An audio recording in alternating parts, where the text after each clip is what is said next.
Otherwise, nakili EFF. To hell with my Zimbabwe. And Panyaza ya khutla mona ka dithu. He must give us date or reba kubaning. Secondly, ke kopa hore Panyaza a fihla mo. South Africa be 80% foreign nationals. That is dangerous.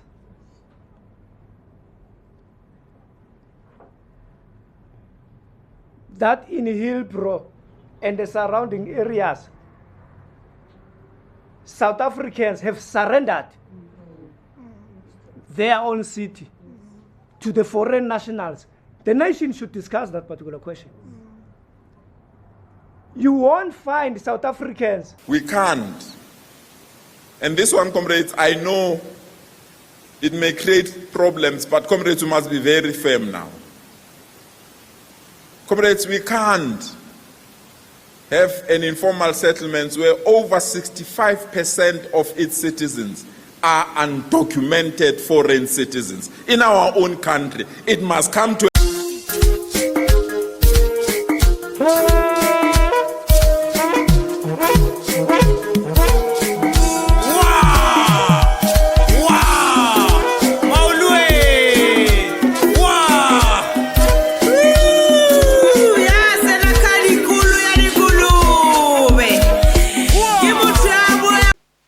Mashiane Politically Incorrect. I was in Merimi, informal settlement, informal township, informal Mikuku in deep Soshanguve in Pretoria. So here's the problem that I have.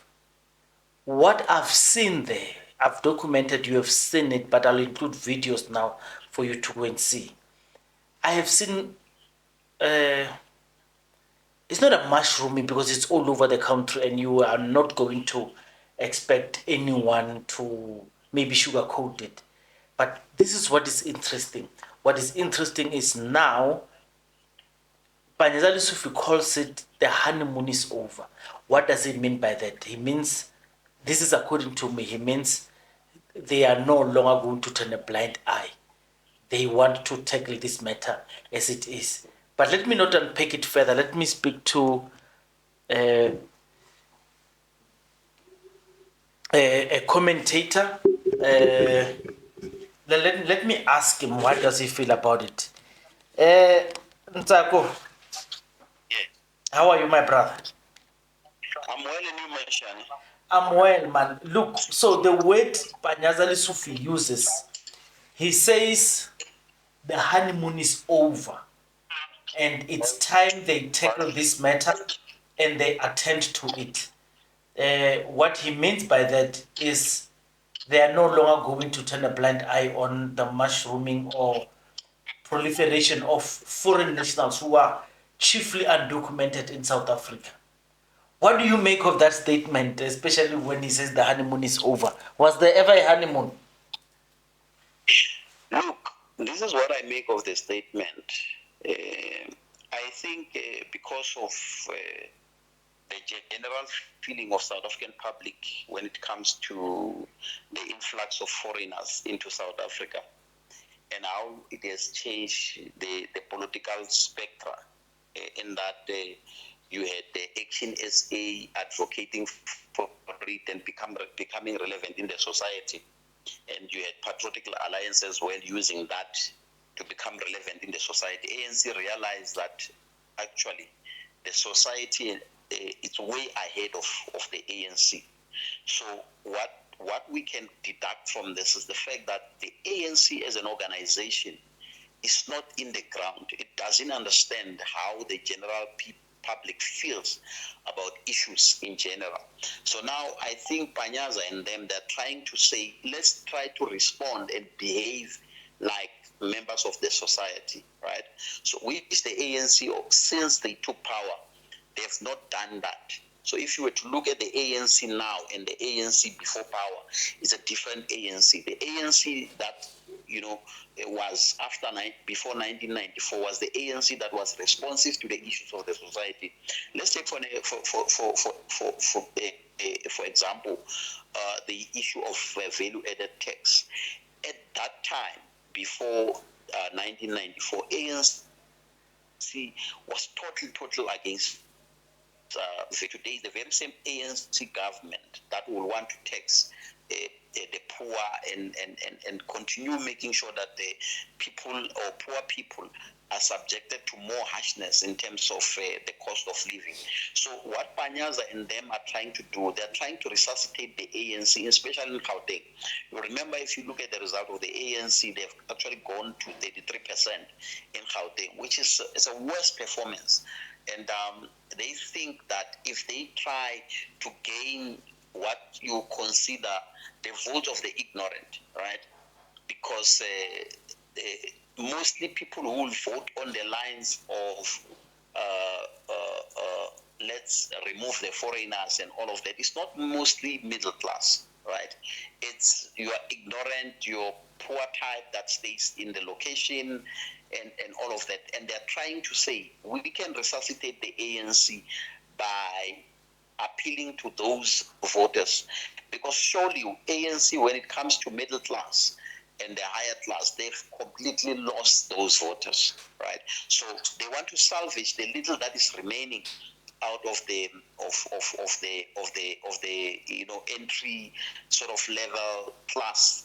I'll put it like that, sort of the normal working class people, or the unemployed and everyone. They want to try and salvage that. So initially this is all about that. It's not because Panyaza is worried that you've got foreign nationals in the country that are mushrooming. Not only illegal, even the people that you call legal. Some of the let's for example look at the security industry. Why do you have a security guard that comes from Zimbabwe, that comes from Namibia, that comes from Malawi or any other, Congo? These are the ones that are known to be mostly security guards, because there is no reason for that. There is no reason for us to have those guys, because it's not a special skill that South Africans do not possess, right? So you can't only focus on illegal immigrants. You've got to focus holistically at a policy point of view. Are you implementing what is there in your policy? Let's look at the policy that governs businesses, small businesses, right? Small businesses, you are required to say, if you're a foreigner, you must have 5 million rand in your account for you to start operating. How many spaza shop owners have 5 million rand in their account that have spaza shop that are not South Africans, that are Pakistanis, that are Ethiopians, that are Somalis, that are all of that are actually having businesses and they're operating businesses in South Africa? So this is not a genuine call by Panyaza Lesufi. He's trying to salvage the little that is remaining of the ANC.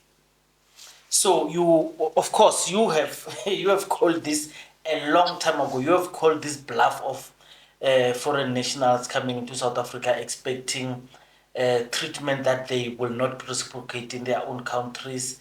You've given lots of examples about how they mistreat each other. You spoke about the Madam Mulenge, you spoke about the Shona and the... So you have gone at length for this one. But here is a particular one that has been a very difficult week for the African National Congress. Khusela Diko and Mmapaseka Steve, they went on a rampage on Twitter, calling for McG to be the sacrificial lamb, as it were, for all podcasters, and they want to even, I think the minister Mmapaseka Steve wants to take McG, summoning him to the National Assembly, where he will go and face in the US they would call it a congressional hearing. They want to take him there and have him answering questions. Is that a bold? Is that a clever move from the ANC in trying to be relevant? I think if you allow me to use this word, let me use it. I think it's the most stupidest thing that was ever said by a minister, right? It's illegal it's unlawful. Let me not put the word illegal. Let me wear my law stuff here. It's unlawful. The deputy minister, I think she's a deputy minister of some sort. Yes. Does not have powers to instruct a portfolio committee to summon a member of public to parliament. One, McG is a member of public, right? McG is not working for an institution like SOEs or anything that reports to parliament. Now, or report to any of these governmental structures that are available, universities, your SOEs, your government departments, and all of that, right? So if you as a deputy minister go and boldly state such a stupid statement to the public and say that the McG should be held into parliament to go and answer, McG can actually take her to cleaners. Now, let's decode these particular issues, right? In South Africa, we've got a problem with selective morality, right? There are people that can say anything, and we can't take them anywhere, right? Here is a scenario that I want to give you. African Forum went to the United States of America, badmouth the country, continues spreading misinformation and creating racial disharmony. Who in government has ever stated that we should hold African Forum to Parliament to come and answer on what the damage that they've caused for the country? Because the damages that has been made by African Forum has cost billions of rands. In investments, opportunities. It has actually even tarnished the relationship between South Africa and the United States of America. But has any minister or these intellectually deformed minister called on African Forum to go to Parliament and answer to these things? She has not done that, right? So you can see it's selective morality. There have been people that have insulted men. Women always will insult men in social media, and nobody has ever said these women should be called into parliament. Let's talk about Ntsako Shivambu, for example. She has been constantly insulted, called that she's smelly. Even on TV, people making jokes about her. Has anyone said people that are insulting Ntsako Shivambu should then be taken to parliament and answer into this? So now, let me come to this one. That lady Diko should not even have a stance and should not even open her mouth. In fact, she's not even fit to be in parliament. It's just that in South Africa, the bar is so low that we allow anything to be in parliament. Now, that woman, 100 million rands, right, was embezzled or used or misused during COVID-19, and she was involved. And anyone that has got memory to remember will know that she was working in the office of the president at the time, and the president had to release her. And now she has, resurfaced it from parliament as some chairperson of some portfolio committee there. And now she suddenly has a voice. So she must censor her hands and make sure that she doesn't put her hands in a cookie jar. That should be the first step that Diko should do. She has got no moral authority whatsoever to be speaking about any other person because of the debt that she has and the damage that she has caused in the middle of a pandemic where thousands of people are buried, where millions of South Africans are in fear of this unknown pandemic that is taking lives. And government put up money to say we want to try and deal with this issue of the pandemic, and then she goes and put her hand into it. So I don't think she's got a moral authority to say anything about McG or any other podcasters. Now, let me give you a clear reason why they will want to target McG. You see, what podcasting and social media has done, it has taken away the authority from politicians to lie to people. It has taken away the authority for politicians to have propaganda and spread propaganda and continue fooling people. What the podcasters and people in social media have done, they have opened a channel of communicating to each other where politicians don't have control. Unlike in the SABC, where they will have control the editors as to what is it that must be aired on TV, what should be on the radio, because there they can control that space and they can dictate, because they will tell you we won't give you adverts if you do this and if you do that. Now, the other aspect of this is that McG and other podcasters have taken a huge market share of advertising from the mainstream media. Hence, you would have seen that the mainstream media was coming very strongly against McG, because they know what the podcasters have done by taking away the market share of advertising. Advertisers now, they look more into advertising on podcasters and people that influence us and everything else that is happening around social media. So you will understand the anger. The anger is not genuine that they support Minnie Dlamini. Minnie Dlamini has said that the worst thing on Kune, right? Now, they don't support Minnie Dlamini. They want to use Minnie Dlamini to try and destroy these podcasters, because the podcasters are taking away their bread and butter. The podcasters are giving platform to people to speak who naturally will not be given a platform to speak. So this is all about that, Mashiane. Shivambu, Ntsako, Yes. let me allow you to go back to your busy schedule. I know I dragged you out of a meeting, and thanks for always being available to our audience. Thank you, Mr. Mashiane. Thank you very much. Bye. Thank you. Bye. I had to let him go. I dragged him out of a meeting very late at night. I wanted to, to match the opinion that you hear on social media against what you heard.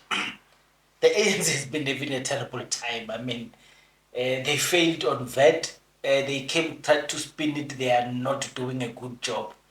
Gauteng goes on a Lokota, they come back. Panyaza tries to play heroics and he falls flat on his face, because now he admits what Patriotic Alliance, Operation Totola, all these people they've been ignoring. They've been ignoring the same call. Now he says the honeymoon is over. I've got no flipping idea what the honeymoon was, because this thing has been as clear as day to say unregulated persons in South Africa are causing problems. When let me do this. Let me, at the end, I'll also include the deputy minister. He went to MK now because he got tired of the ANC. Congress did not want him to speak when he said they are surrendering Hillbrow. They are surrendering Hillbrow to foreign nationals. But being there said me, Mashiane Politically Incorrect. Let me leave it there. I don't want it to be prolonged, but the ANC is struggling to find moral compass. They're struggling to be leaders of society. They're clutching at straws. Just imagine. This guy says they fought for press freedom. They are participants of the fourth estate. They are the ones who make sure that the voice of the people goes there. They hate censorship. And they come now, Khusela Diko and Matapelo Steve, they want to crush the most successful podcaster in Africa, Makaiva Mukwebo. when the ANC, Mashiane Politicallyincorrect, let me stop it there. Just tell me what, it's very difficult. We want to speak good. Maybe let me speak good while I'm at it. So this previous weekend, I traveled through Gauteng. Let me tell you, the people who I was in transit with, I was telling them how proud I am seeing so many crime wardens all over the province doing work in a busy weekend. I was very proud, and I was saying there are things that we do not applaud the ANC for. This Panyaza Honeymoon is a very good thing that he did. Look at how many people are employed and they are on the ground. Before I could even make a podcast, there he was flat on his face. I used to say during Zizikoto to say, Zizikoto is a good spokesperson. Unfortunately, he speaks for the ANC. It's almost like you start a match with 3 own goals. When the referee says, let's start, already you've got 3 own goals. You have to come back from 3 own goals. That's what the ANC has. So even if you put a good player there, because Panyaza might be a good person, but he operates within the ANC. Panyaza, one of my favorites, the guy who, during that illness, he washed classrooms. They said they were sanitizing classrooms. This guy spent billions spraying. They spent millions spraying classrooms, telling us they're getting rid of something that is not there. But just think of how the ANC took us for granted during this time. You could see, of course, he made reference to Khusela Diko.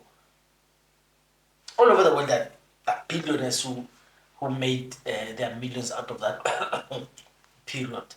So, the ANC having dug holes for us, saying, no, we are preparing for you guys.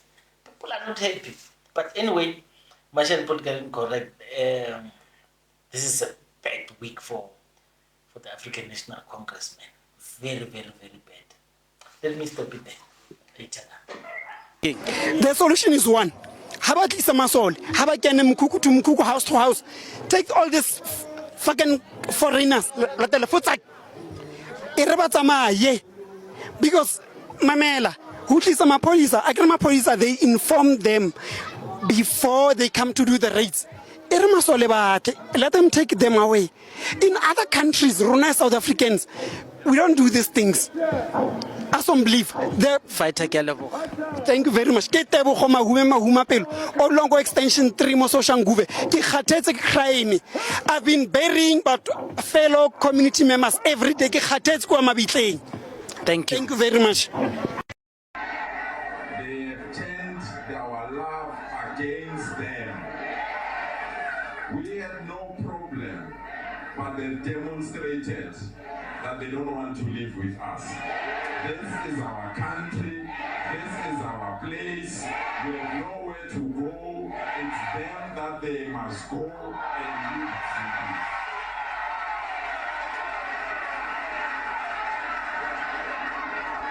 Yeah, when Panyaza is speaking, High Command of the MK, thank you very much. People, let us be revolutionaries. This is our country. We don't have anywhere place to go. Zimbabwe has got a country to go. But Mozambique has got a country to go. But Congo has got a country to go. They come here and give us give our kids drugs. They destroy us. And about to us, nakili EFF. And to hell with my Zimbabwe. And Panyaza he must give us date to reba kubaning. Secondly, Panyaza fitam akhutisa masole. Let's go house to house.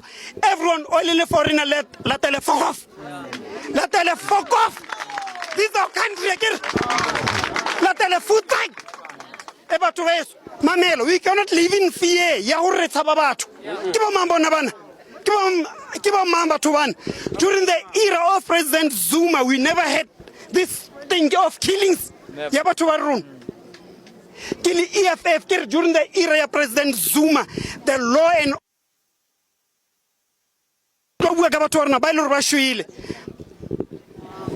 I comment, I'm not here to promote EFF. I'm here to families get all la luna. I know the pain that you're going through.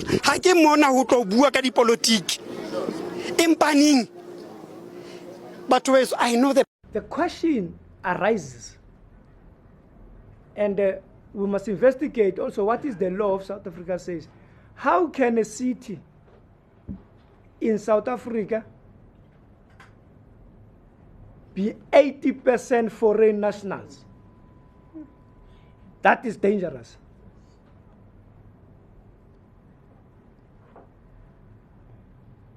That in Hillbrow and the surrounding areas, South Africans have surrendered their own city to the foreign nationals. The nation should discuss that particular question. You won't find South Africans in other countries dominating a city into 80%. Because if we do not debate that, that necessarily means the whole South Africa could be 80% dominated by foreign nationals. And the future president of South Africa could be a foreign national. We are surrendering our land. And it is not xenophobia. To talk truth, we fought for this land. From a white minority, we cannot surrender it to the foreign nationals. That is a matter of principles. We fought for this country, not only for us, for the generations of South Africans. The arms that are being used here in Hillbrow are arms of war, which are unlicensed. The hijacking of buildings here in Hillbrow is a sign of taking over power. The question of dominance of foreign nationals in illegal trading and also businesses that are here in Hillbrow is an economic sabotage that is taking place against our people that were supposed to be those that are running those particular businesses. We are facing here service delivery protests that we don't know where are coming from. Some of the issues is because of we can't give shelter to our people because these buildings are being occupied and hijacked by people and lunatics that we don't know. Where we can be housing at least the middle class that is working here. Those who are coming from universities, they're having at least less enough to buy their own houses. And then they can rent from the state and then start a new life, and invest and buy a proper house in future. But we can't do it because of these buildings are hijacked by criminals. People are being raped there. There's drug dealing there. There are illegal shipments there. There is second-hand goods businesses of stolen goods, by the way, and all sorts of criminal activities. And we must do something about it. I want to ask the nation, South Africa, and the so-called human rights activists and organizations, what must the police do when they are shot at by criminals? Must they sing Nkosi Sikelela ya Africa, or they must return fire? We are losing police officers day in, day out. The next area of priority, comrade. Comrades,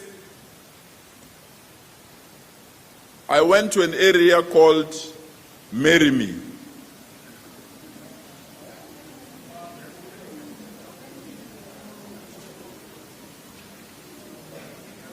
I went to an area called Merimi.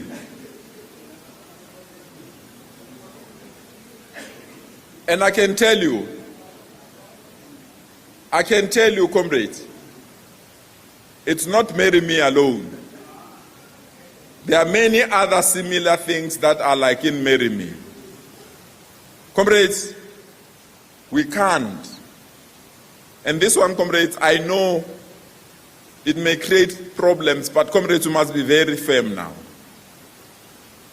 Comrades, we can't have an informal settlement where over 65% of its citizens are undocumented foreign citizens in our own country. It must come to an end. We must be very firm on these things. And no one must characterize this otherwise. There is no country that can agree that you have people that you don't know who they are, where they come from, where they sleep, what they do, and they are in our country doing as they wish. That period of honeymoon must come to an end. We must be very firm. You document yourself or you leave us in peace.